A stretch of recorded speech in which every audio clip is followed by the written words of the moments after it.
Kalau kita bicara masalah pemilu, itu artinya kita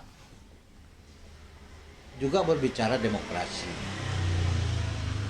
Kalau kita berbicara demokrasi, maka berikutnya kita pun harus membahas hak yang paling esensi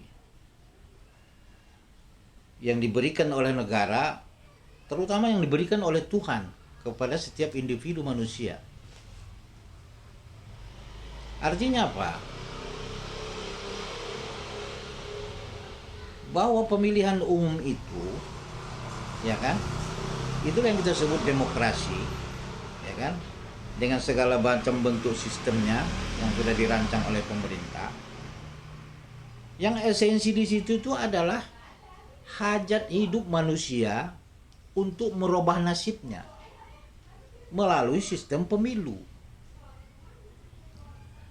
Pemilu itu wadahnya tidak lain adalah partai politik.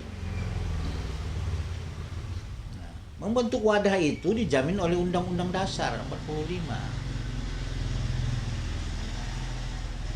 Sekarang misalnya, kalau kita mau membuat persyaratan, ya, bisa sebagai peserta pemilu, misalnya dia harus mempunyai 7%, ya, membatas 7%, baru boleh masuk sebagai peserta pemilu.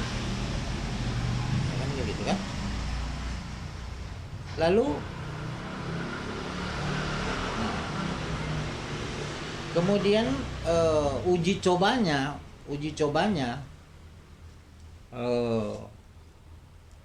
itu nanti ditawarkan melalui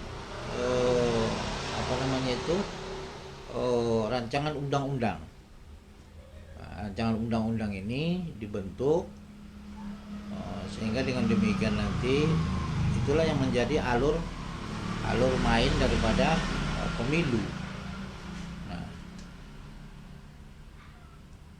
kalau nanti kita misalnya tidak sampai, ya, salah satu partai politik atau partai peserta pemilu itu tidak memperoleh 7%, itu berarti kan suaranya tidak masuk ke Senayan.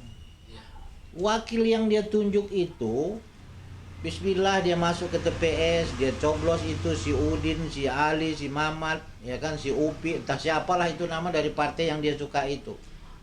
Tidak cukup 7%, kebuang itu suara.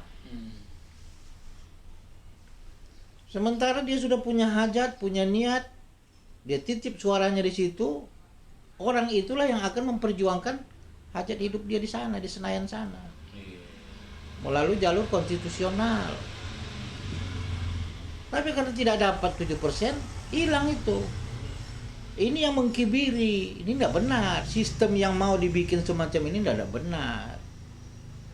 Tadi dari awal saya sudah katakan, hak yang paling esensi, yang paling fundamental, yang paling mendasar diberi Tuhan maupun diberi negara kepada seseorang itu untuk menggunakan hak suaranya agar dia robah nasib hidupnya dalam kehidupan berbangsa dan bernegara, ya kan?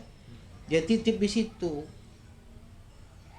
Lain halnya tidak bisa memperoleh satu kursi, misalnya kuotanya 40.000 satu kursi. Partai politik itu hanya dapat umpamanya 25.000, ya nggak bisa dong. Dong, apa boleh buat? Terbuang. Itu pun sebetulnya masih bisa dibicarakan, jangan sampai terbuang. Ya kan? Bisa didesain itu suara yang 25.000 dari partai A bisa saja di merger ke partai B. Sehingga misalnya partai B itu hanya dapat 20.000. Nah, digabung jadi 45.000, bisa dapat satu kursi. Siapa yang mereka bisa tawar-menawar gitu kan. Asal ada unsur perwakilan di sana karena rakyat sudah mengamanahkan di sana gitu loh. Keterwakilan itu ya. Ada perwakilan. Nah, ini keterwakilan ini sangat penting. Karena rakyat kita ini sekarang sudah diboboti dengan berbagai alat teknologi yang orang semakin lama semakin pintar. Oleh karena itu jumlah DPR, MPR di Senayan itu pun sudah harus dipikirkan. Ya kan? Sudah harus dipikirkan itu.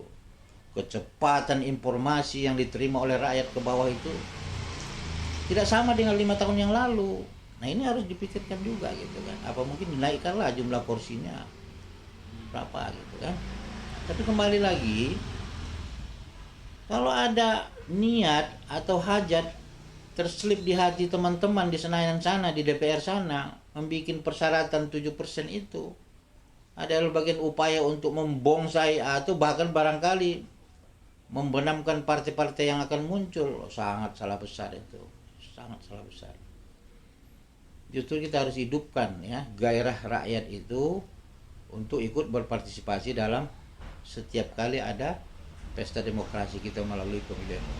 Itu saya kira sementara. Terima kasih. Assalamualaikum warahmatullahi wabarakatuh. Waalaikumsalam.